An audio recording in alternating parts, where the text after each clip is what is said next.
খেলা জমে গিয়েছে, সাকিবিয়ানরা খেলা জমে গিয়েছে। প্রথম দিনেই শাকিব খানের রকস্টার বিশ্ব রেকর্ড গড়ে দিয়েছে।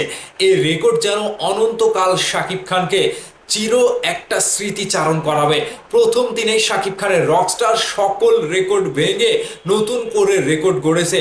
সিনেমা হলে দর্শকের জায়গা নাই, সিনেমা হলে দর্শক উপচে পড়া ভিড় বাঁধিয়ে সিনেমা হল মালিকরাও প্রশংসা করতে বাধ্য হয়েছে এবং পজিটিভ রিভিউ দিতে বাধ্য হয়েছে। প্রিন্সের যত লস গিয়েছে সব লস সুদে আসলে তুলে নেব রকস্টার থেকে।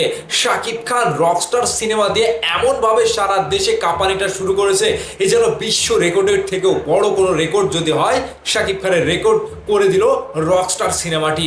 শাকিব খানের প্রত্যেকটা দর্শক বলছে, সিনেমা প্রেমী প্রত্যেকটা দর্শক বলছে, প্রিন্স সিনেমাতে শাকিব খান ধরা খেয়েছিল, সেই ধরা খাওয়ার পরে এবার রকস্টার সিনেমাটি এমনভাবে তৈরি করা হয়েছে যেখানে প্রিন্সের যত লস ছিল, শাকিব খানের ক্যারিয়ারে যত সমালোচনা ছিল, রকস্টার দিয়ে সকল কিছু একেবারে ভ্যানিশ, সব কিছু ভ্যানিশ।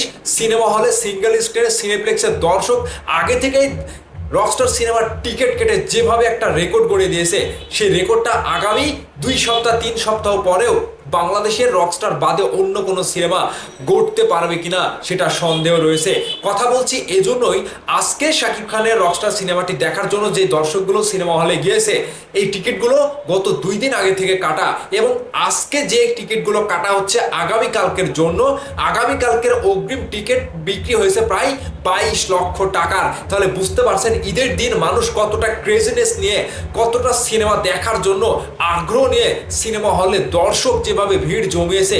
এই দর্শকের ভালোবাসাতেই শাকিব খান আজকে 27 বছর পূর্ণ করলো তার ক্যারিয়ারে। আর রকস্টার সিনেমাটি যারা যারা দেখেছে প্রত্যেকেই বলছে ভালো, কিন্তু দু একজন দালাল এসে দেখছি বলছে শাকিব খানের রকস্টার দেখে দর্শকরা হতাশ। সাকিবিয়ানরা আপনাদেরকে বলি, দালাল সোজা করেন, দালাল সোজা না করতে পারলে আপনারা ব্যর্থ হবেন। শাকিব খানের রকস্টারকে ঠেকানোর জন্য, থামানোর জন্য যেভাবে দালালি করা হচ্ছে, যেভাবে কথা বলে নেগেটিভ রিভিউ ছড়ানো হচ্ছে, এগুলো পেড রিভিউধারী কিছু মানুষ রয়েছে।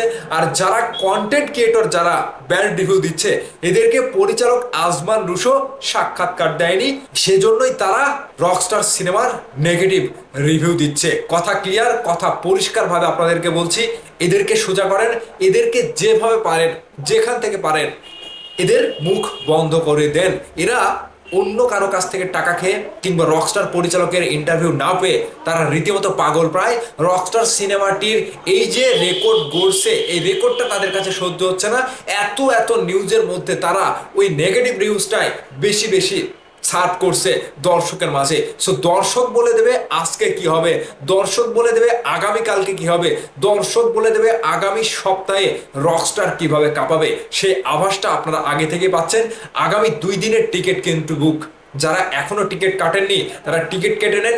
সিঙ্গেল স্ক্রিন থেকে শুরু করে সিনেপ্লেক্সের যত জায়গাতে আপনারা সিনেমা দেখার জন্য আগ্রহ নিয়ে বসে আছেন, প্রত্যেকটা জায়গাতে টিকিটের হাহাকার বেঁধে গিয়েছে। সেই জন্য বলবো যে যত সুযোগ, মানে যেভাবে সুযোগ পান, রকস্টার টিকিটটা কেটে নিন। আগামীকালকে রকস্টার সিনেমাটি দেখতে হবে আপনাকেও এবং রিভিউ দিতে হবে আপনাকেও। সো রকস্টার সিনেমা সারা বাংলাদেশে যেভাবে কাঁপাচ্ছে, এই কাঁপানোটা দেখে আমার কাছে রীতিমতো ভালো লেগেছে। মেগাস্টার শাকিব খান দর্শকের মন হৃদয় জয় করতে পেরেছে রকস্টার দিয়ে। পিছনে যত লস ছিল, প্রিন্সের যত লস ছিল, সব কিছু এই রকস্টার দিয়ে সুদে আসলে তুলে নেওয়া হবে। কথাটা মনে রাখবেন সাকিবিয়ানরা।